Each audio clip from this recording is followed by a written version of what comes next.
Welcome to the last panel of the day.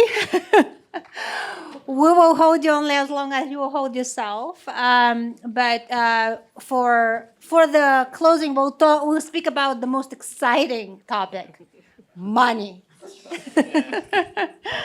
And here with us, we're very privileged to have some of the most incredible organizations here with us, and they span everything from government funders to private foundations to corporate.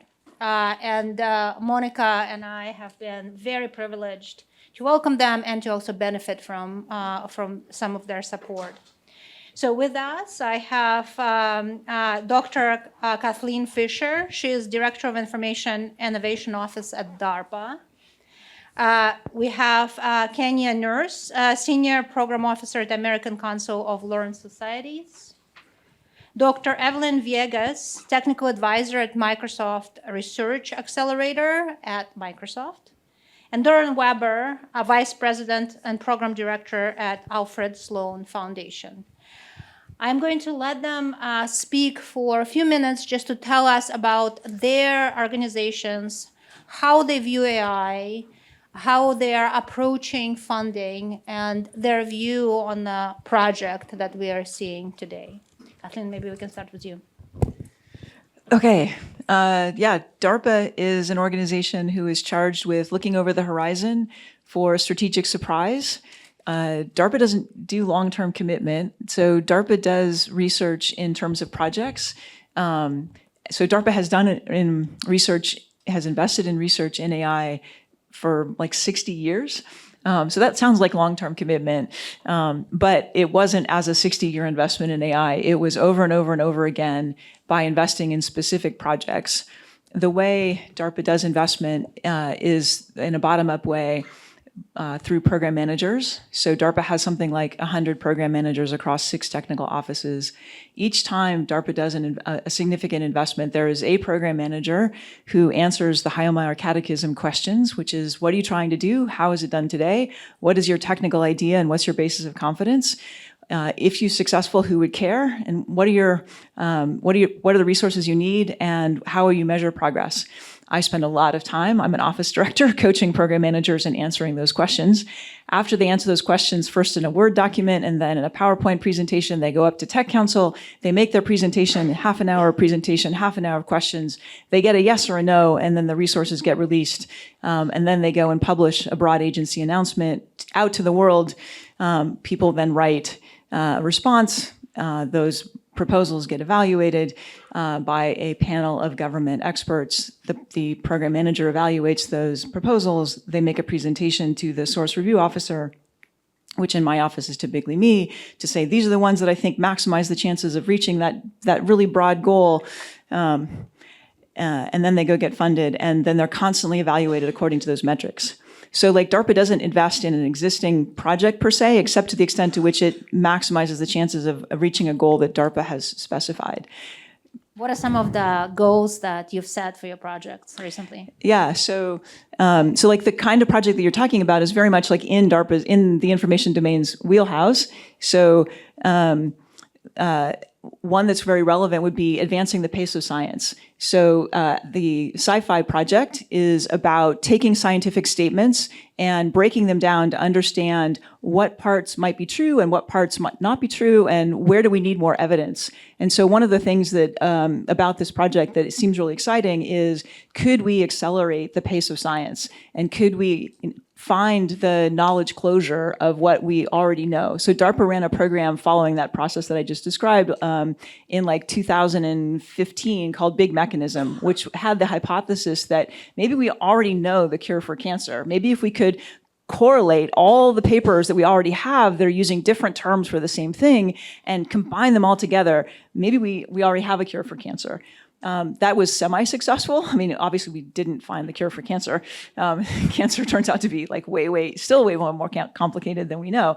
But like that was the hypothesis, and we went and worked to see if we could do that. But like that's the kind of thing that the promise of large language models is starting to get at with like knowledge representation question that we had from Ed Feigenbaum earlier, and the answer that like large language models don't explicitly have a knowledge graph, but maybe implicitly there is a uniform knowledge representation. Maybe it's not a way that is directly accessible, but maybe we could tease out that. I mean, one of the things we know about context windows in large language models is that you put facts in there, but it doesn't take the knowledge closure. But maybe we could build an agent that walks over our ever-growing large language models and does compute the knowledge closure of what we know. So that's something that DARPA would be super excited about. And we could imagine forming a program around computing the knowledge closure of the facts, the pieces of information. The sci-fi program that I talked about, like taking scientific statements and breaking them down, or other kinds of statements and breaking them down into their constituent pieces to understand what is the factual support of the various components of a complicated statement. It's like, how much support is here? How much support is there? What kind of support is there? And do we need to go get more data to support it, or is it just false? Things like that. Yeah, that sounds actually really exciting. We actually looked at the knowledge representation, which we were talking about earlier, and the knowledge representation is particularly interesting because it's n-dimensional, very, very large vectors. But there's certain patterns that you understand from that. Like for those of you who don't know, if an LLM learns one language, it's really easy to teach it other languages because the knowledge representation of relationships that are embedded in the knowledge are stored in the underlying data structures in a particular way. So the relationship between a man and a dog is probably the same whether it's Spanish, English, or Chinese, right? And that's those interesting things that what we were talking about earlier. We actually still do not understand about language models, and I think this is something that Oval Lab is sort of investigating in terms of understanding, how can we build structures around LLMs and interrogate LLMs in order to produce high quality knowledge. Another thing we're worried about is the trust that people are putting in large language models. People seem to have this built-in, let's trust everything that a computer says. And so we're running a small program called, I think it's called FACT, that is about inserting friction into the interaction of people with chatbots, so that if there's a little sort of side agent that's monitoring or sort of participating in the conversation. So as the client or the person is chatting with the chatbot, there's a sort of another agent that's in the conversation that's saying like, really, what about this? And what about that? And kind of causing the conversation to have an extra level of friction in it to just get the person to think a little bit more critically about what the chatbot is coming back with. That's actually a really great segue to Keyanah for this. When we think about your organization as fundamentally funding humanities, right? The American Council of Learned Societies, and I think we are living here at the intersection of that, the science and art, if you will. And what we're talking about here is that, and what we've seen over the last, 10, 15 years with social media and how the internet has been evolving, it's been evolving in a way that is shaping our own minds and is regurgitating the ideas that we actually want to hear, right? So it narrows our opportunity for understanding the universe as opposed to expanding it, which is why, websites like Wikipedia are extremely important because they are fundamentally open the horizon because they guide you towards new concepts as opposed to narrow it towards the concepts that you already understand.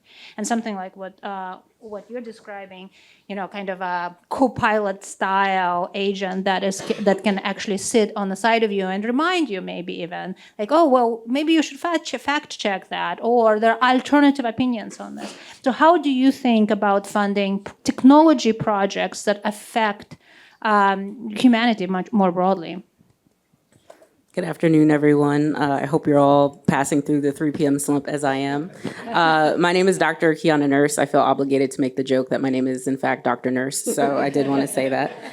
I'm a senior program officer of IDEA programs at the American Council of Learned Societies, which is a private nonprofit federation of 81 scholarly societies that range from the American Historical Association, the American Sociological Association, and et cetera.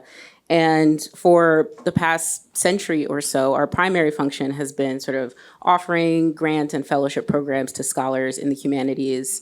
But we've since pivoted to sort of thinking more broadly about how we can support an ecosystem that allows the humanities to thrive. So part of that work has been the establishment of a new unit called IDEA, which stands for Intentional Design for an Equitable Academy. And it's human-centered, historically informed, which I have added, given my background in history. We use design thinking methods to sort of think through how our work can allow us to analyze some of the systemic inequities in higher education, but then also imagine and then design alternatives to the status quo. And so part of my work in that is leading the Digital Justice Grants Program, which supports digital projects, like I said, in the humanities and interpretive social sciences that center marginalized topic of study, that center marginalized communities through the ethical and intentional use of different types of technology. And so part of the charge of sort of running a program called Digital Justice is to make sure that the justice part is in the administration of the program itself and in the design of the program itself. So that way the projects that we ultimately fund sort of represent the sort of justice-oriented mission that the name would suggest. And so I wanted to sort of highlight 4 iterative and I think interlinked activities that sort of speak to this question of how we fund projects that use technology and that also use kind of humanities methods. And that's first thinking about the recognition of context and its historicity. We always start there when we're designing programs, but particularly a program like this, and thinking through the kind of historical underfunding and undervaluing of certain areas of study. And for those scholars who are in things like Black studies or in queer studies and who want to incorporate sort of AI technology, for example, into their scholarly work, you know, thinking about why those fields have been underfunded in the first place. So that way we can then intentionally design resources, you know, for those scholars. And so that can look like, you know, educational materials. That also looks like in the ways that we structure the funding. And so that's why it's so important that we have seed funding for startup projects, because so many scholars in the humanities are interested in incorporating, you know, technology in their work, but they have not been trained to do so, right? And so offering that seed funding as a space of experimentation, as a space where they can get in contact with people who can give them the training to do so is part of that. But there are folks who have been doing this work for a while, and that's why the development grants for established projects are also there. And all of this is sort of in service of sort of redistributing resources in places and institutions and disciplines and with scholars and project teams that are sort of intended to build communities around this technology, right? It's one thing to build a tool, but we're also sort of invested in scholars who are thinking about why are we building this tool, for whom, how is it going to work, how is it going to make things better for the particular communities that we're serving, and also that those scholars are a part of. And so I think this larger sort of grant work, this grant making framework, you know, clarifies why this program is more complex than simply just giving money to people to do research. You know, it really foregrounds the program's aspirations to be attuned to the specific needs of scholars who are interested in doing this work, scholars who are from underfunded and underrepresented fields, and the particular challenges that they face when that work is made digital. And so the other thing that I wanted to add in all of this is that there is a sort of intentionality and an ethics of care, right, at the center of how we do what we do. You know, those are the tactics to carry out the strategy that I just outlined. And most people who apply to the program, they can design and they can execute a digital project or tool. But again, the exceptional applicants are those who explain why the project is needed, who it serves, and how that intention aligns with the larger reparative and redistributive aspirations of the program.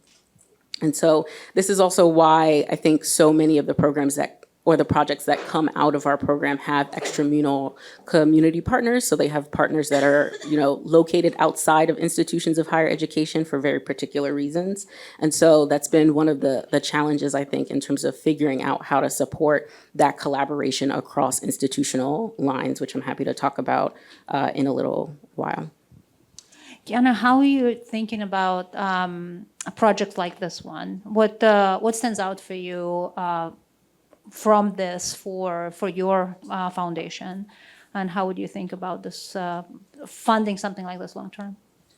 So I always approach things like this from the perspective of the reviewers that I would be interested in recruiting to evaluate such a project.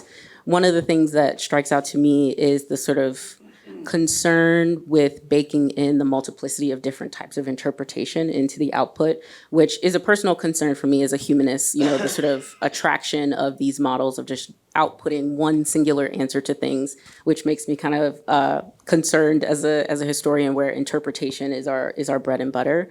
But I think, again, precisely because we recruit scholars that are part of the communities that are often shut out of these kinds of conversations in the development of tech, I think their concerns are often, how are communities going to be able to access what kinds of data is being pulled to sort of make the model work. And then also, how is that being stored? What are the security concerns around it? And just also thinking about the dissemination and sort of not taking the question of access for granted. I think maybe it was in the first panel or the second panel, the question around the digital divide and how it's gotten increasingly better is the case, but it is also the case that, I've worked with grantees who are in very, very different environmental contexts where you can't take access to technology for granted. And so thinking about ways that the analog is actually still really important to bringing technology to certain communities. Yeah, I mean, the interesting part is that AI actually is enabling us to come back to analog, right? Because it's voice enabled. So in fact, you can do this over a phone call if you wanted to, right? You can have access over different types of medium, and even for better or worse, even in terms of literacy as well, right? So I think that access is actually becoming, and it's multilingual as well. So I think there's some advantages here for situations like that. But I think a really important part that you're calling out is multidimensional perspectives, and I think that's the really important part, because when the model gives you an answer, where's that answer coming from? Who decided that that's one? And the reality is it's because that's the most common scenario, right? That the model has seen out there in the world. But the most common scenario is not necessarily the most accurate one. And that's where the multi-dimensional perspective, I think, is really, really important. Evelyne, I want to go to you next, because part of actually being able to do this work is our ability to actually go and find the data in the first place, right? So the search is really important, and Microsoft has been an incredible partner in helping us with delivering search results, right? Over time, and giving us credits for doing so. I was privileged enough to be there at Microsoft myself when we started the program, and I was wondering if you can give us a little bit of depth on your organization. Everything that Microsoft has done in the past few years with AI has just been phenomenal. But also, how do you think about these types of partnerships? Because at the end of the day, Microsoft is a for-profit organization, right? It wants to, primary goal is to make money. Yes, I will just mention that I don't have the wallet with me, right? Just in case you said money. But, and the other semi-joke is that I just left sunny Seattle for rainy California, which I was That not is so unfair. at It's all. just so unfair. But overall, no, it's actually a real treat to be here, and also being as part of this workshop, which is organized and supported by HAI and Microsoft. You mentioned Microsoft is actually involved with the community, and not just with businesses, which is the bread and butter, but also, and specifically Microsoft Research. We worked, we do open research, and we work with the external research community. So actually, before I talk about the engagement and how we look at the way we engage with the community, I wanted first to talk about a little bit change management, because when I go back to the panels from this morning and the discussions and some of the questions, it looks to me that there is a lot around change management and taking into account culture, and that takes time. And when I look at Microsoft, we've been going through a big change. First, actually, a cultural change. So I've been at Microsoft over 2 decades, and there has been a culture change when Satya Nadella came and really put the company to start thinking about empowering every person, every organization to achieve more. And he posed the challenge to all the heads of his organization, say, how does that translate for you in your organization? And so I am in Microsoft Research, And our leader mentioned, okay, now for Microsoft Research, it's not just about solving computing problems, it's really about looking across all the sciences to solve problems for humanity. So like big challenges, right? So how do we do that? So it's really, really important. First, when we talk about Microsoft Research and Microsoft, so we are a global company. So that means that we have businesses and offices in many countries in the world, and even including Microsoft Research. When we look at some of the research challenges, we look at, of course, continuing to advance foundation models, so research at that level. Also very, very important, and we started well before the ChatGPT moment, we also have research, a lot of research going on making sure that we can deliver solutions and have an AI which is going to be both responsible and equitable. And that's extremely important. And then there are also some domains where AI is being applied, like for health or sciences. Now, concerning how we engage with the community, so I will say, so personally, actually, I've been trained in computer science. Been in France, I did math, computer science, but I also was very interested always in natural languages. And so I did also linguistics. Some people say, wow, what an insight. The reality, I was really confused about what I wanted to do because I really loved both. And I stumbled on this field of computational linguistics. And that's something, so AI has been really a soft spot in my heart, continues to be today, and has been even when we couldn't talk about AI at some point, right? But going back to today, so I have been working always and trying to work with the external research community so that we can together go and find some solutions. So how does it translate concretely for Microsoft Research and for Microsoft?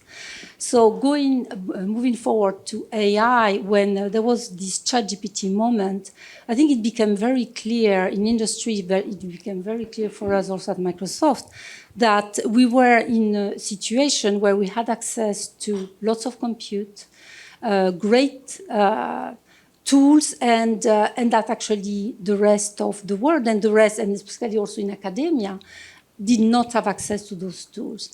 And so we started a pilot just to see if the academic community was interested in having access to some compute resources. And so we did a pilot, and the reason we're thinking via Azure, and the reason we were wondering if the community would be interested is because OpenAI was also providing some credits.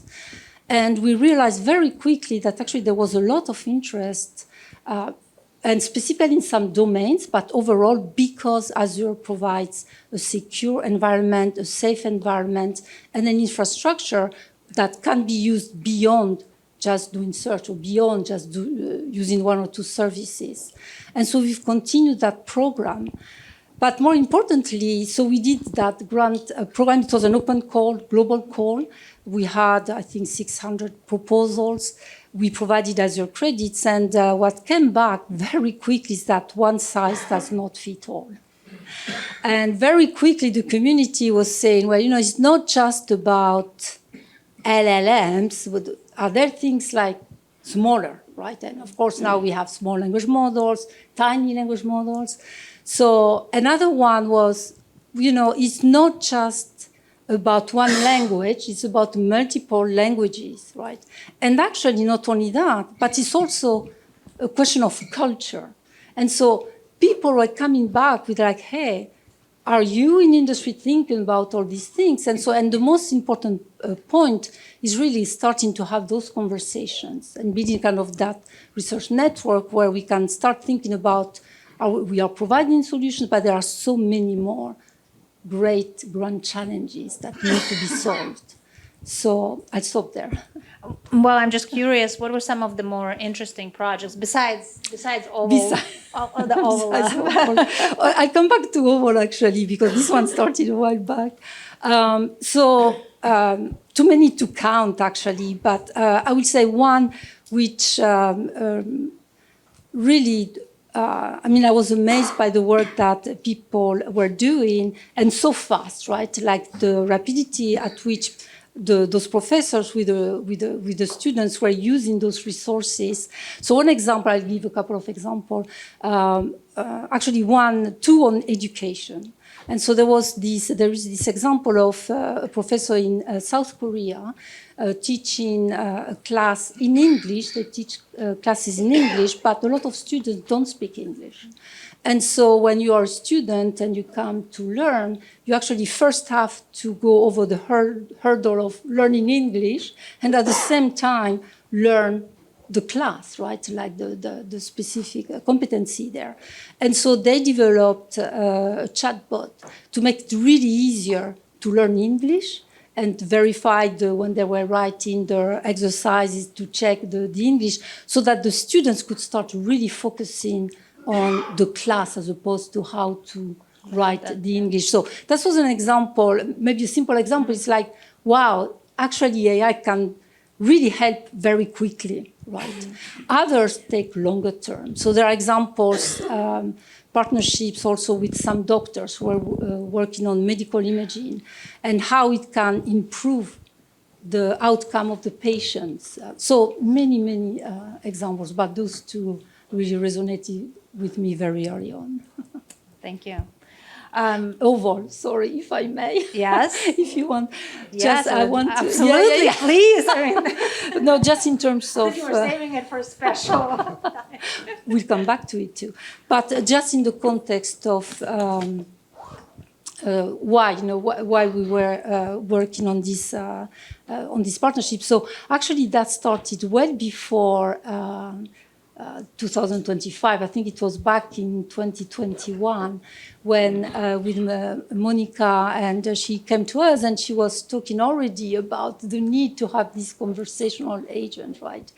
And so we were a group at Microsoft, researcher, applied scientists, and it really resonated with us at the time. And we realized actually that we had some services that could be useful, like enterprise level services for what Monica wanted to do. And that's how we started working with Monica. Thank you. Doron, Sloan Foundation has been in the knowledge business, so to say, using my vernacular, for decades. You and I know each other from Wikipedia. At Wikipedia, obviously, the funding model is quite straightforward, right? Because Wikipedia now has distribution. A lot of people go there. Direct donations are happening. But even with direct donations, when we were working together, we were worried about things like disintermediation. The fact that other websites would pick up our content and hold it captive, so to say, and then we'll never see the users. So we started doing different things like setting up an endowment or creating API, services access, things like that we were thinking about back then. How are you thinking about this project? This is a project in its nascency. It's still very, very early on. It doesn't have distribution. In fact, to get distribution is expensive. And, what we're worried about is, as soon as it starts growing, it costs us too much. We can't afford it. How are you thinking about getting projects like this jump started? What is your advice for projects that can be very, very large scale, but, getting to that scale is really difficult? Get more money. Well, I would just frame it a little bit. So the Sloan Foundation, those of you who don't know us, since we're funding, or one of the funders of the workshop today, we're a nonprofit philanthropy founded in 1934. We make grants for research and education in science, technology, and economics. About 80% of my time is spent in a completely different realm. There's some people in the room who are grantees in that public understanding of science, technology, basically like a multimedia company for science, books, things like Hidden Figures, American Prometheus became the basis of Oppenheimer, radio, Alex Goldmark there from Planet Money. We've been supporting for over a decade, helped start Radio Lab, a lot of Science Friday, television, film. We support a dozen film schools. We give out grants, I think. Where's Jennifer Aitley? I saw somewhere another recipient for a screenplay about the Harvard computers. So, and plays, Copenhagen Proof. We have one called Eureka Day now about, takes place in a Berkeley elementary school about vaccine hesitancy and making some fun of wokeism and inclusiveness. But it was a serious play. We commissioned a lot of plays all over the world. We're also engaging with YouTube creators. So always about reaching the broad public. So that's kind of my mission. About 20% of my time, and again, the grantees on here started under something called Universal Access to Knowledge. We started with the Internet Archive. Are you still in the room? With Brewster Kahle many years ago. Then the Library of Congress, I made the first mass digitization grant there, the toughest. I've never had a harder time getting someone to accept $2 million. It took like 2 years just to get the contracts. And they had no, they were talking about mass digitization in the early days. And I said, how many books have you actually digitized? And at that time, I don't know how many, the collection was 34 million books. They had 5,000 books digitized. So we gave them a grant to get up to at least scale it to 100,000 and get some machines in there. And I think now they're hopefully up in the millions. You don't know the numbers. But at any rate, get it's easier now. them up It's to easier speed. now. Then in 2008, we made our first grant to Wikipedia when they were just not, people weren't sure what to make of them. Been funding them since then. I'm intimately involved. Lila was one of 4 executive directors, all women, by the way. Everyone thinks of Jimmy Wales. It's been run by women, which shows you how hard it is to get more women editors, because every woman leader has been focused on trying to crack that problem. And I think we're still below 20%. And Wikimedia for me is a great model, and for many things, including the cynicism that everything's got to be profit driven. The idea that 120,000 volunteer editors who never sleep. If something happens within 1 hour, the changes will appear on Wikipedia, and if they're wrong, it's collaboratively edited. Any one of you can make a change. Someone else will come and replace it. So it's an incredible model for a lot of things that we do. Then in about 2011, we're John Bracken in the room, DPLA, about 4,000 institutions now. Our effort to respond to Google Book Search. How many? 5? Oh, very good. And tens of millions of books and images.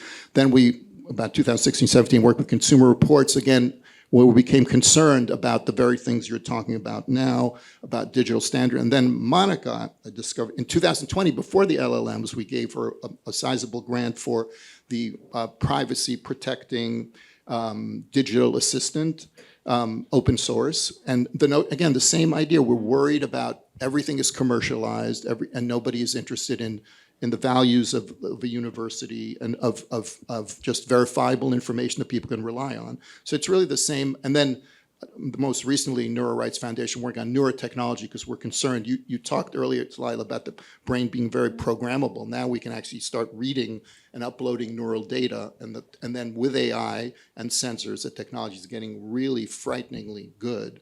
And so we're trying to, and actually California passed a bill, Gavin Newsom signed one that we helped develop a model legislation for to protect your neural data. So consider it as sensitive personal information. So it's open to same protection. So basically, to get back to your original question, my attitude to all this is, to me, it's just all this AI, of course it's amazing, but just one more tool and one more, and it's by definition amoral, meaning it's powerful and can be used for good and it can be used for ill. And I guess I see our role at Sloan is to make sure, at least to the extent possible, to try to direct it towards for the social good. And it's really, that would be as simple as I can get about my concern about what's going on now, and making sure that we do have repositories of knowledge that we can rely on, because as everyone in this room knows, we're under threat from many different forces who would like to co-opt it for personal gain. Well, and it's not necessarily, it doesn't necessarily have to be malignant, right? It's business, right? And they have such high utilities that everybody is trying to build this for business, right?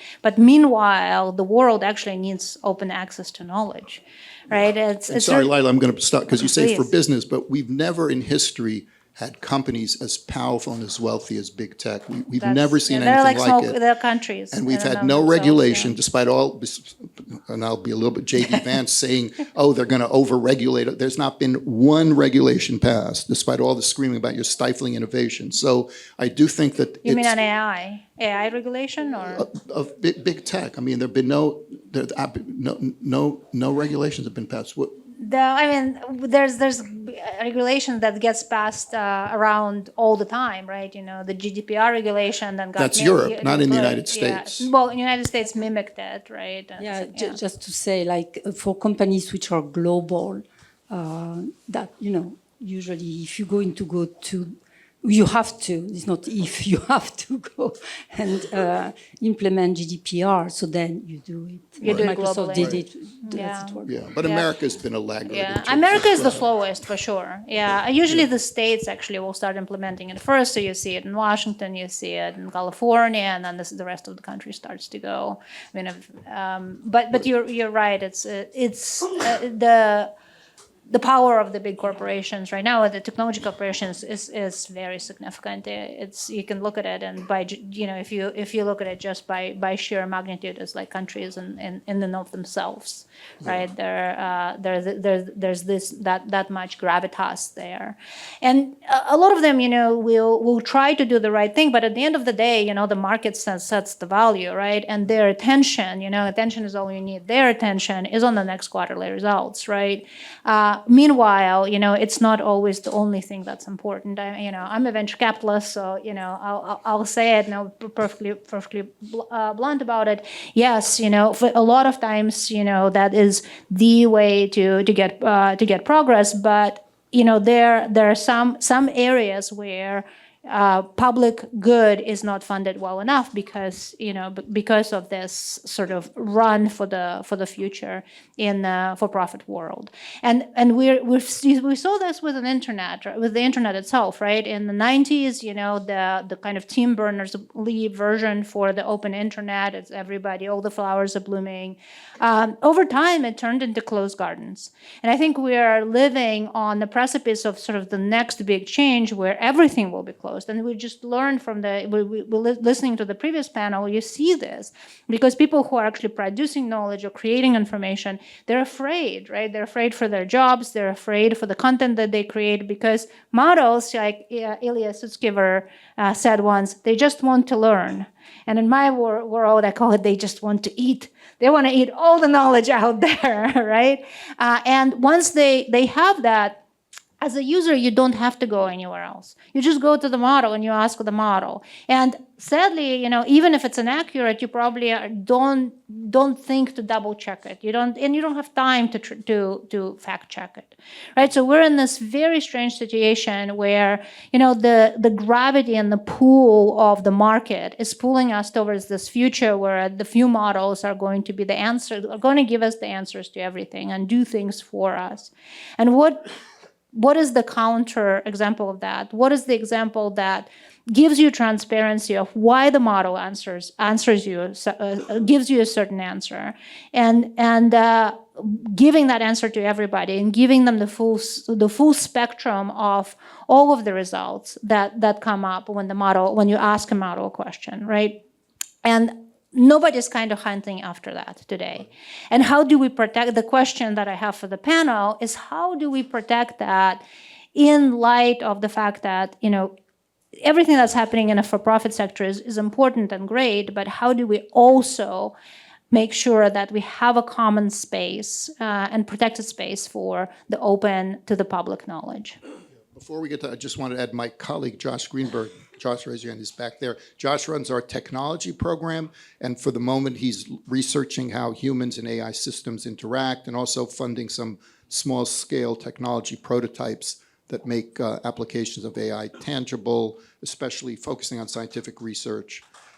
So anyone can bother Josh about all of that afterwards and ask him about our grant making in that sphere.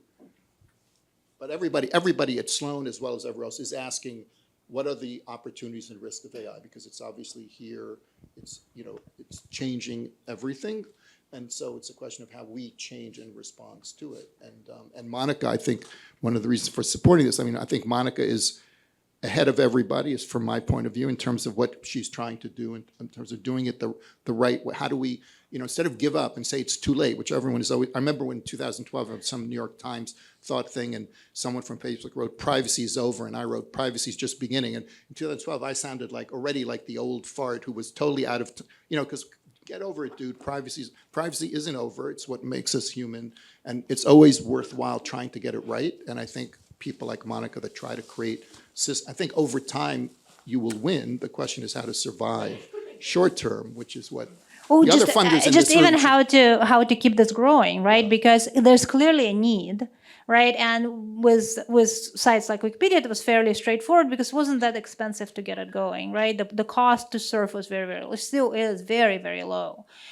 But with AI, especially in this time, I mean, it will get cheaper over time, and the fact that it needs other pieces like search, right, and we're really grateful because Microsoft is providing the search credits for us. But how do you get this?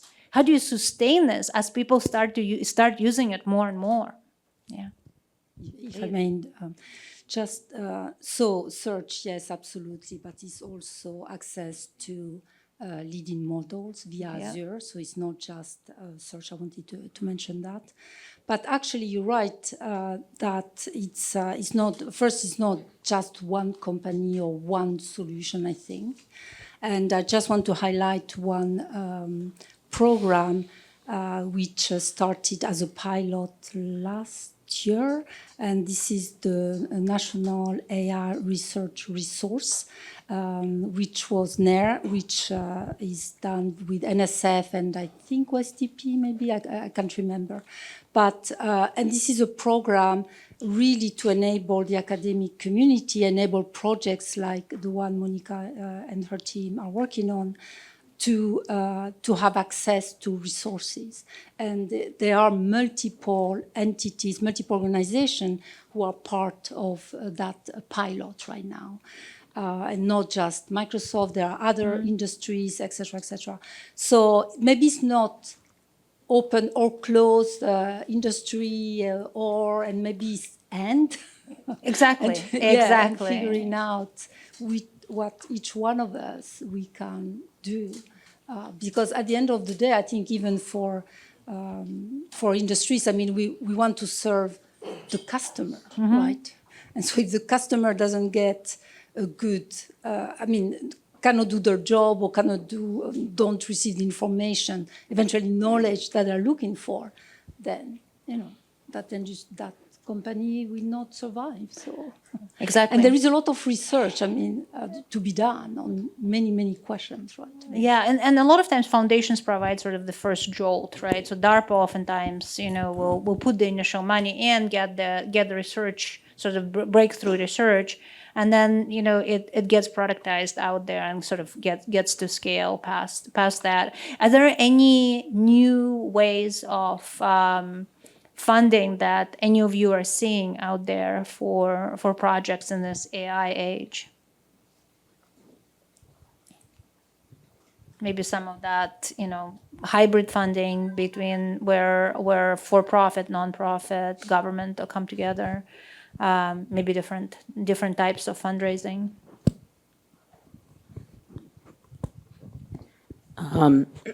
I wouldn't say it's a particularly novel or radical idea, but one of the things that we have noticed with the grantees for digital projects through ACLS is that they have to have a kind of entrepreneurial spirit to fund and sustain their work over the long term. And so this most recent iteration of digital justice actually folds in kind of financial sustainability coaching for its grantees to sort of get humanities scholars into the mindset of actually thinking about the value of their work in the uncomfortable space of the kind of capitalistic value of their work, right? And so actually creating business models of what their work could look like, but also in ways that, again, go back and sustain the very communities that they're working with as well. And so I think we're still at the early stages of seeing how effective that sort of added coaching element is. There's a lot of translational work that has to happen insofar as sort of sitting down with a group of historians and talking about, change capital, for example. We have partners at the Nonprofit Finance Fund who do that work and actually, have academics on staff that, were in administration and then went in, so they kind of function as an intermediary.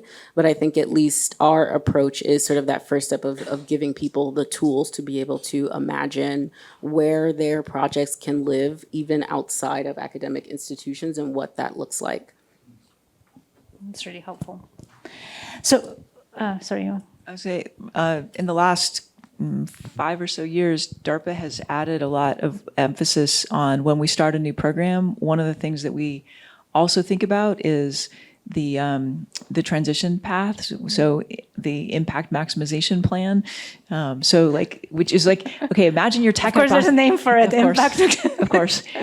Imagine your tech hypothesis is wildly successful. Yeah. Now, what are you going to do to make sure that the change the world part will happen? Mm-hmm. Who isn't, like, that's beyond the life of the program. So that means you have to involve other people. And a lot of the time in the information domain, that involves a commercialization strategy. So we often embed an entrepreneur with the scientists, and mm-hmm. we get them training on putting together business plans, and so that they end up, if there's anybody in the project who is entrepreneurial, who wants to start a company, they know how to do that, and that they're not getting predatory venture capital support where they end up basically losing their IP to somebody who really just wants to steal it from them, more or less, right? So basically that same kind of venture capital path gets baked in from the very beginning into the DARPA program, and that's something that has started maybe 5 years ago. 10 years ago at DARPA. Yeah. How often does it take the commercial route? Well, I mean, DARPA is a very large agency with lots of different kinds of paths. So it's each program sort of thinks through what's the right path for that particular program. So in I2O, maybe it's 20% of the time, 25% of the time. That's significant. So, I mean, I think in some sense, I think you guys need to think through, like, what's the path here? It feels like you guys don't want to have a commercial path. Well, I think that's actually an interesting push, right? So, and it's not that I think the team is fairly open-minded, but the conversation that I usually have, and this is the conversation that we had at Wikipedia, is that the commercial path subjects you to a certain form of bias. Right, because advertisement forces you. So the easiest way to commercialize is to advertise, and otherwise you have to close off some of the capabilities. Right, so those are the two things, and force people to pay for some of the capabilities. Those are the two monetization options. Right, there's probably more, but just to give. I'm curious if it's possible to do a hybrid model where, like, you can pay for ads, or you can pay, or you can do ads, so that you can do one or the, like, I would usually love pay to make ads go away. Yeah, can you do that? I would. That's what YouTube is doing, right? They annoy, and then what happens is they annoy you so much with ads just like, that you have to pay. I would be so pleased. Let me pay. But perhaps if it's an NGO that is actually works towards sustainability as opposed to towards growth, right? Towards feeding growth, then you don't have to overdo the ads, right? Because you're not maximizing the results. You're not, you're setting up a business as a different model, right? Your goal is not to necessarily go public and then grow like crazy, right? Your goal is to provide access to as many people as possible. That's a different model. And even if you charge for some of that access, that may be an interesting idea. And maybe even a sort of tripartite plan where some of it is philanthropically supported. Mm-hmm. So, like, this foundation has paid for, like, no ads for this population for this amount of time, or whatever. So, like, you could do all of the. That's very interesting. Yeah. Just like all the sources. Yeah. So I want to make sure that we give time for people to open the room for questions. It's getting late, so I want to make sure that we are not losing you. So do you have questions for our panelists? If not, we'll send you off for drinks, That's a tough one. Questions. They're probably cookies still. There might be cookies. There might be sugar. I don't have a question, but I just have an answer to the question you just posed about the different models. So I run Big Local News, and we're here at Stanford. We receive grant funding, but we also have an industrial affiliate program, which, that's because we're inside the university, but the model still works. And that is that I believe this could work for journalism organizations and other organizations in a lot of places, and probably does in some. But the value of the data that we're collecting is somewhat hard to collect or process, one of the two or both. And we basically build pipelines or an infrastructure for this data. And so some news organizations actually become an industrial affiliate member, and we give them services. in exchange, and then we use the money that they give us to support the journalism that we're going to continue to do that data collection and pipeline work. So, for example, we have all of the layoff notices across the country, and we put them into Slack channel news alerts for newsrooms. And the Baltimore Banner has written 2 stories in the last week about USAID development companies that were forced to do layoffs because they got the news alert about it. So that's the kind of thing where I think you can see a little bit of a hybrid model. Thank you. Or the ProPublica model, right, where it's just purely foundation supported, which I think is a legitimate route to go. Yeah, I think actually it makes me think, listening to the conversation, that there are indeed kind of those hybrid models. So within, so Microsoft supports open source, right? GitHub, for instance, is a good example of that. And so when we look at, AI is moving really, really fast, right? It's like we've never seen research going that fast. But actually, what is really going fast is the research going into product. And so one thing that we're seeing, I'll give a concrete example. So we had researchers working on small language model, Phi. And actually, there was a lot of interest from the customers. It was open source, right? So anyone can download ways, etc. But there was a lot of interest from customers. And so now it's part of the Azure AI Foundry. And so a customer could pay for that, right?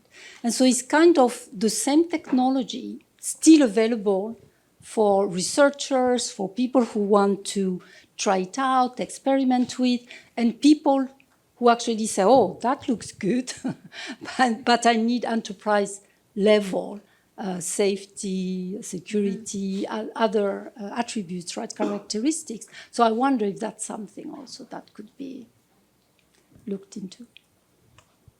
Makes sense. Questions? Yeah.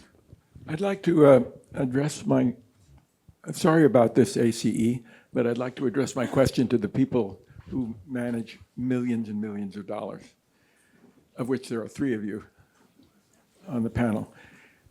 Just a bit, excuse me, to illustrate what I'm trying to ask, let me go back in history just a bit. Kathy and I were talking at the break a little bit about a man named J.C.R. Licklider, an absolute genius, who wrote a paper in the early 60s on basically, I think the paper was called The Cosmic Network. And then he was the founding director of the job that Kathy has right now. And he implemented the things and got the right people in place, what we now call, what was called the ARPANET, and now is called the internet. So that took millions and millions of dollars to do that. And some folks there, like Microsoft, Sloan, DARPA, have millions and millions of dollars. Looking out into the future with your millions and millions of dollars, where would you like to be with AI down the road? If everything went well and you could manufacture it and do what Licklider did?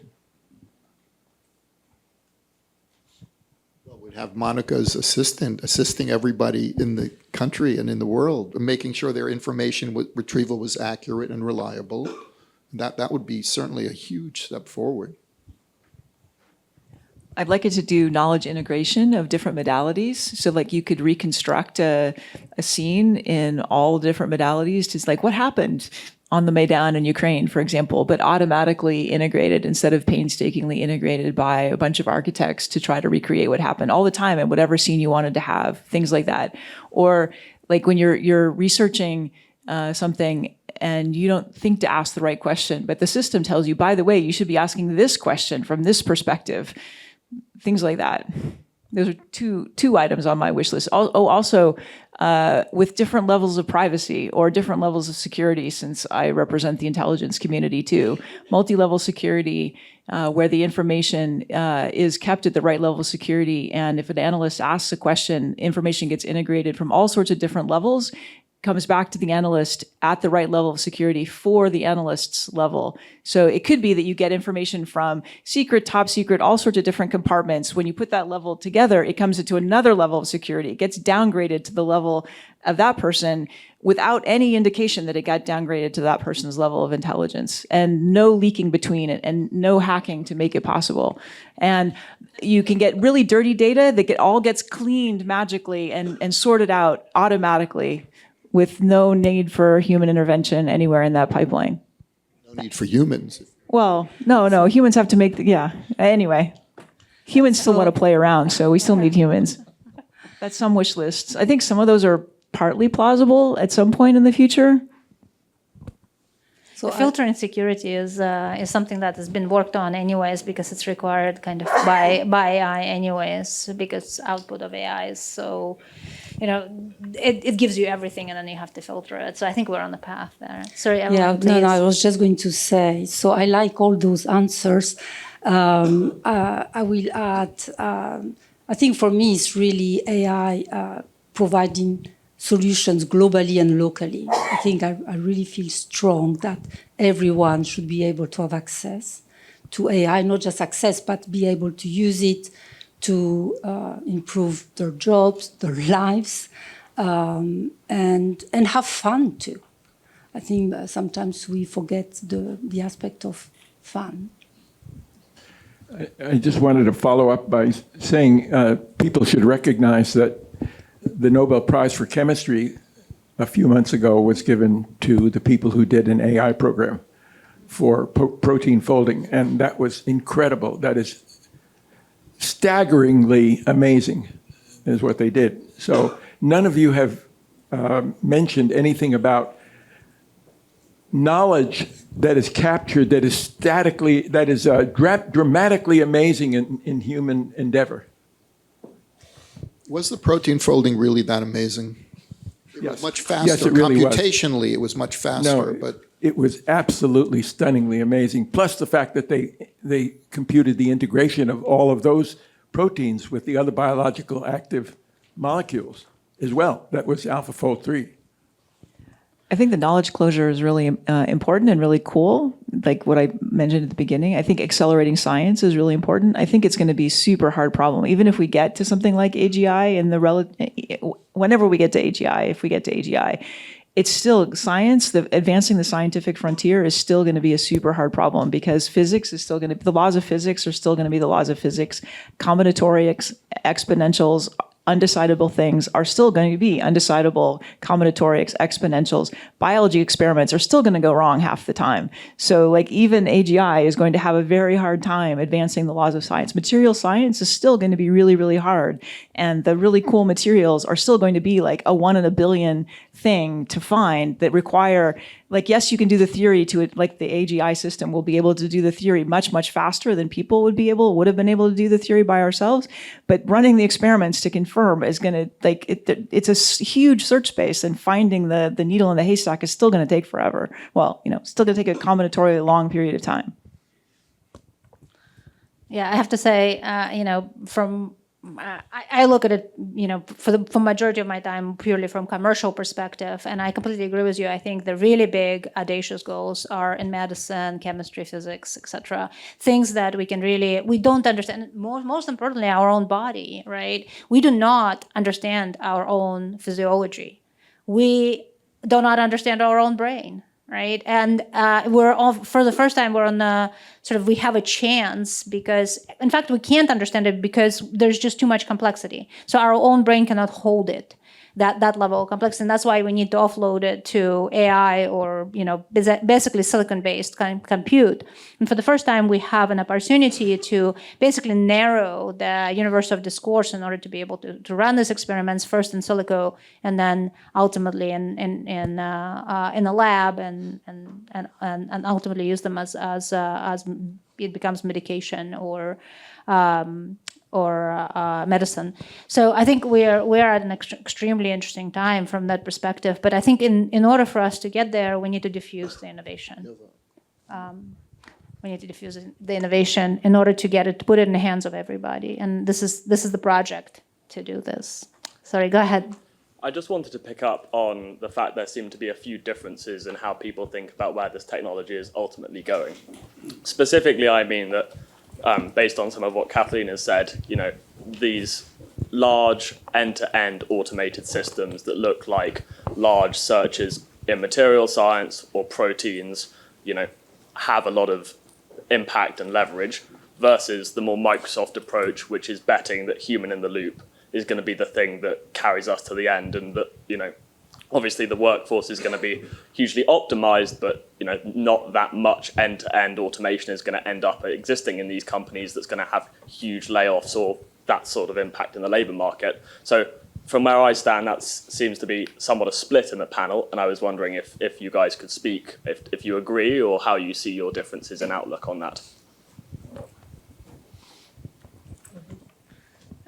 I think there are different kinds of problems. I think that there are problems where you can, in a closed loop, figure out if you have the right answer or not. A lot of programming problems have that kind of closed loop feel. I think in places where you have a closed loop, where you can check if you have the right solution, those kinds of problems, AI systems will be able to solve in the not too distant future relatively well, and that flywheel will go very, very fast. I think that there are other kinds of problems, like the ones that I was mentioning in material science, things that require combinatorial optimization, so some kinds of planning problems. I think a lot of the bio kinds of problems where you can't get that closed form solution, where that flywheel will go faster, but not in a kind of like super faster kind of way, and that those will just go much, much slower. That's my current take on it. Faster than today, right? Faster than today, voting, for sure. Okay, instead of PhD for 4 years, right? That's the example Dems likes to use. PhD for 4, it takes 4 years to figure out how to fold one protein. Now we have them, that kind of stuff. So there's an acceleration, but not. There's an acceleration, but not a like acceleration to the point where like, oh, it's done. There's still going to be physical processes that take a long time. That we have to experiment with. No, so I completely agree on the acceleration. Just we're talking about knowledge discovery and scientific discovery, accelerating that. And we have seen some examples also where actually some just via simulation, like we can go and cut the amount of time it takes to look at, to find some structure for some materials, like from, 1-2 years to a couple of days, a week. So that's enormous, right? But then indeed, you have to go in the lab, and that's different. And I think that's the answer to the question, right? Do you have a closed loop system? Yeah. Which is game is phenomenal for that, and that's why everybody uses the games to demonstrate how quickly a computer can learn, versus an open system where you can't account for all the variables. And the short answer to your question for me is, instead of AGI, we'll get AAI, artificial advanced intelligence. We always assume that just making machines as smart as us is our goal, but how about making them, 100 times smarter than us? Yeah, we're not that smart. That's the lesson here. And maybe we can find out if there's one universe or many. That's what I'd like to know. Please. Hi, I'm Claudio Pianis from IBM Research at University of São Paulo. It seems to me that if you're thinking about a worldwide knowledge assistant, you have set up a worldwide network of scholars, universities, institutions to build and validate and disseminate this work. How much appetite we have at this moment politically to build a network of this kind, which certainly will, at least from my experience, you run into issues of export controls and so on. So and also for especially, how easy would you that are part of funding agents you think would be to connect all these efforts? This is something like CERN. It has to be international. How we are going to overcome the resistance to be international that we are in? Globally, it's not only here. You're asking a political question, yeah? That's not. It's a practical question. Well, practically, it depends if you pay or not, right? If it's free, things are much easier in some ways. It's easier for people to collaborate on free content. Wikipedia is in 331 languages. can we fund? Can we put this network in That is the question, right? This is the question that we're tackling here collectively is how do we fund something like that? Because we already see the seeds of this in this project, right? So what we saw was, the African diaspora and the newspaper contents that are coming and the historical content that's coming. And these are just like the seeds of the content network potentially for this. But this is just, a few here and there. How do we fund it so that it's actually possible to build the giant network across the globe and have enough, storage and compute for that. I don't know if Monica wants to say a couple of words on this. That's more question for you than I think for the panel. Well, there are a lot of issues here. And, if you look at my group, it's a group of very, very small number of PhD students plus master students. And I'm very impressed with what we have been able to do. I'm very, very proud of our group. But we are very, very small. And somehow we have been able to get resources from Sloan, from Microsoft, and from NSF, and so forth. And we got this far. And I think that we also put in the energy to work with users. And we did get a lot of users. And the question now is, now what? Okay? And I think that it is beyond our power. I mean, we've done the kind of things that we know how to do.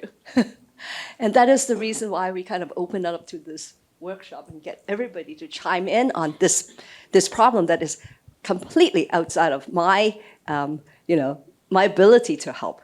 I also want to bring up a point that all my students are graduating. Okay? And they will be going out and they will be getting very, very good job offers. I'm very, very sure. And the question really is, I think that there is a time, I think this is the right time to think about it. Okay? When we see that maybe for the first time we are kind of competitive with with what industry is offering. Usually the open source effort is behind. People build something and then we just say, oh, here is an open source version. It is not as polished, but it is open source. But we actually are saying that we've got something that is of value. And we have a group that is happy to put it out on the open source domain at this point. Now, what is going to happen? I think this is a really good time to discuss that. Okay, the window may close in a way. I mean, if you leave it to us, we will continue to do our research. And I will get to the next round. I talk about causal inference. I'm going to talk about how to train the LLM for cognition. And that's the kind of thing that I know how to do. If you want something else, I think we need help. Hi, thank you. My question is mainly for Dr. Nurse. You mentioned business models for kind of like artists and humanities people. I guess I'm curious, we've talked a little bit about advertising or doing premium features. The previous panel talked a lot about licensing or not licensing. Are those like three things kind of the business models that you're talking about, or are they different? Like if I'm an artist, is it just licensing my model to an AI, whatever, or is it something else that's maybe a bit more interesting? Thank you for your question. And, it is precisely that insofar as starting conversations around what that looks like. One of the biggest challenges, I think, at the center of that is sort of working through even like IP agreements with universities, which is something that we're also trying to figure out how to manage, and then also with our larger funder, Mellon. But even just opening up that spectrum of possibility for scholars in the humanities has been the first step. There are some projects that like focus on gaming, for example, and so thinking about what would it look like to have part of this be built on a subscription model where folks could pay for part of the project and then another part of the project lives open source, and then another part of the project lives at the university. And so just really experimenting with a hybrid of different types of possibilities. But again, I think what the scholars I work with are mostly concerned about is not necessarily making a profit, but being able to funnel the resources back to like the artists that they work with to develop their games, for example. Thank you. It's okay for artists to make a profit. Yes, I agree. We're getting to the first part of making sure that people can, eat so that they can make their art. Hi, thank you for this panel and thank you for the amazing conference. My name is Marva. I'm doing a history PhD here at Stanford, and my research was funded by ACLS Mellon last year with the Dissertation Innovation Fellowship.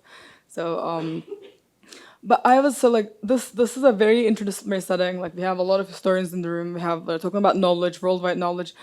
So, how do you see the interdisciplinary nature of this kind of a meeting continuing towards something more actionable, something more like sort of like expanding from this to actually sort of talking across these disciplinary divides? And on top of that, how do we see like this conversation about interdisciplinary actually coming into the non-English setting? So yes, I mean, that was mentioned, the Genie model, like the Genie approach being like multilingual, but we know that a lot of the world's archives are not digitized. Even if they're digitized, they're not machine readable. So they will never become a part of this unless we have tools in place and systems in place. And that's like something that like we know as historians. So like, how do we sort of bring in this humanistic sort of critique in what is out there to begin with in the World Wide Web, and how like much of a small subset of the world it actually is? And how do we continue these interdisciplinary conversations? I guess it's two questions masked in one. I can jump in on that insofar as folks who are interested in engaging with those questions are exactly the kind of people that we like funding. And I completely, your comments around the state of archives around the world really resonate with me. I worked in a lot of archives in Argentina and Uruguay. They are not, either if they are digitized, as you said, they're not, machine readable. Most of them are not. And then even, I remember going to an archive and I was like, can I have the finding aid? And they're like, what finding aid? But also that intersects with like a history of, military dictatorships impacting how information is stored and preserved and all these things. And so I think funding scholars who are attuned to that history and wanting to do work is, part of what we're interested in doing. But I think another part of that is sort of funding projects that at their core are about thinking critically about the nature of collaboration across sort of resource differentials and thinking about collaboration across those kind of global north-south divides. And part of that is sort of on a practical level where the work is taking place. And so, folks are always surprised when I tell them that when they apply for digital justice grants, obviously we're interested in people who are doing cool things with technology. But if you need money just to go travel to these places and like talk to people and actually like, host your data in the local place that you're going to, you can actually use the money for that, right? And so I think from a funding perspective, like normalizing those kind of basic activities that go into, I think, humanities research, like as historians, as anthropologists, we're used to traveling to places to do our research and sort of normalizing that within folks who are interested in incorporating digital methods into their work. And then the last thing I'll say is sort of I don't know if it's necessarily a cultural issue, but the way that academia is kind of very bifurcated between STEM and humanities, and sort of thinking critically about how to sort of bridge that gap such that we're all able to collaborate in meaningful ways so that we're not talking past one another, and also sort of devaluing the different types of expertise that everyone sort of brings to the table. I feel there is actually an opportunity to partner maybe with organizations, between industry organizations like yours or others. Because in our case, so we can provide, so Microsoft is a platform company, we provide AI tools, but we don't have the domain knowledge, right? Mm-hmm. And so first understanding what's the needs. One thing we know for sure is that when you start thinking about designing AI and creating tools for AI, we have to talk and to have this really talk cross sciences, like, in this meeting, for instance. But then, like, understanding all the specific needs, and I think there are potentially other organizations who already work with that community. And that's something sometimes we do. I mean, just to give you an example, it's not about digitalizing documents, but we run a program where we provided access to universities' Azure credits, specifically AI Azure credits. And it was a global call. And to our big surprise, we actually did not have minority serving institutions who actually answered the call. And we were, why? it's open, it's global. Why? And then we talked to some people at Microsoft who work with some of these R2 or historically serving, Hispanic serving institution, HSI or HBCUs, and we said, well, no, you don't do that. You have to go talk with the community. And so for us, that was a big learning experience. We just came as technologists and say, well, it's open. Why don't you come, right? Kind of like, why? And so I think that there is absolutely opportunities here to understand the landscape and talk with people who know that landscape. And then we can provide tools and help. Provide tools which are going to be useful. Thank you. Any more questions? Just responding to what Monica was saying, I've been to a lot of putting the hat on of like evaluating AI systems for use in institutions. I've had to go to a lot of pitches for enterprise products and what you showed today was much more useful and much more promising than any of those people are selling us. And it actually serves a need. You know, these other products, I don't know what they're for, really. But but we have like actual challenges and actual problems, and this kind of thing would be helpful. And it has also the open source quality, so it's more sustainable, and it also, you know, you can understand, you know, and likely, I'm sure, implement it according to privacy rules or security rules, whatever you have to do. So I think I would just like to encourage that making it available and sharing, you know, even what it is now, I think it's incredibly promising and useful for a lot of organizations like mine. Thank you. So unless there are any more questions, I want to finish with one question from the panel, and that is, where is the majority of your focus? What is your current thesis around AI, and how does this does worldwide knowledge fit into that?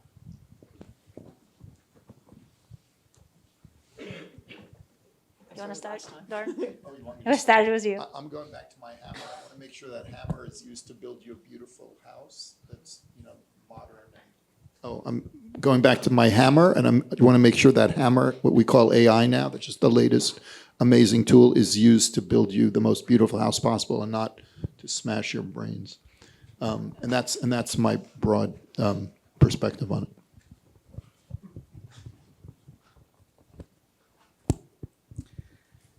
So I know you said, you know, like 10 years ago, you said privacy is dead, and now we are at the beginning of privacy. I think we're just at the beginning of AI.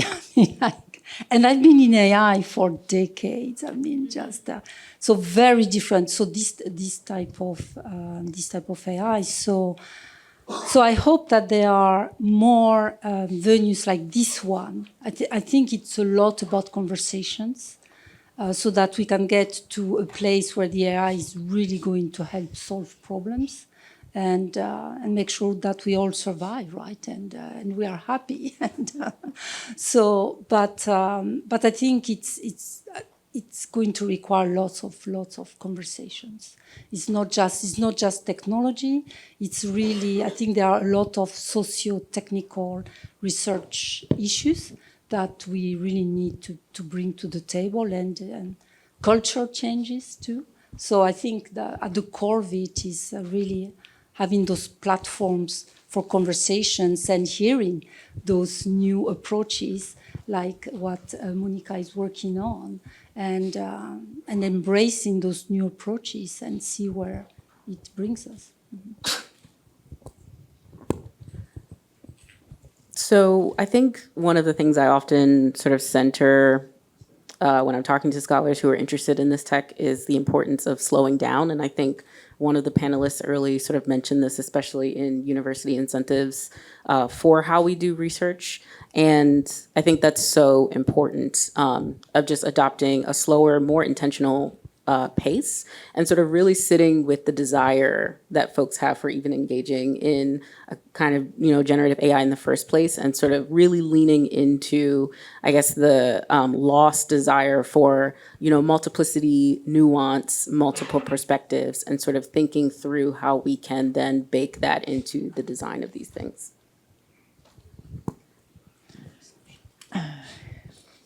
Yeah, I think AI technology is a train that's coming really fast. I think it is going to change the world tremendously. I think it is I think that is like a tsunami that is like the water's already sucked out, like the wave is coming.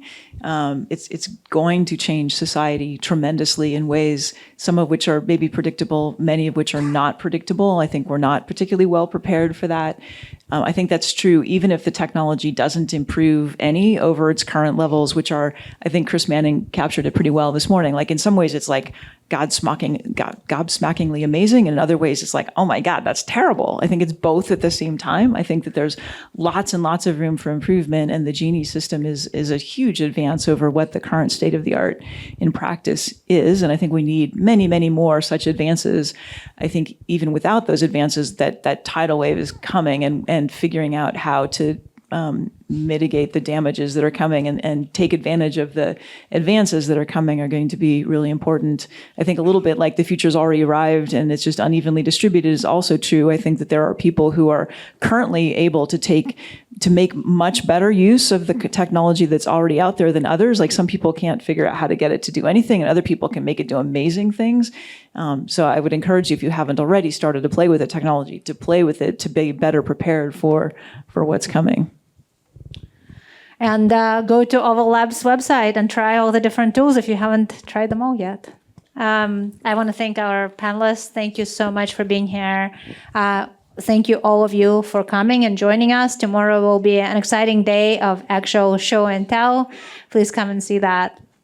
And with that, please enjoy your drinks. First of all, I really want to thank all the speakers on this panel and all the other two panels, and of course, the keynote speaker as well. And I learned a whole lot in this just today, the whole day. I mean, I've been thinking about this topic for a long time, but I still learn a lot, of course, from everybody here. And I have three visions from listening to all this. The first one is that in this world, in the future, nobody believes anything that they hear. Okay, they just said there's so much generative AI.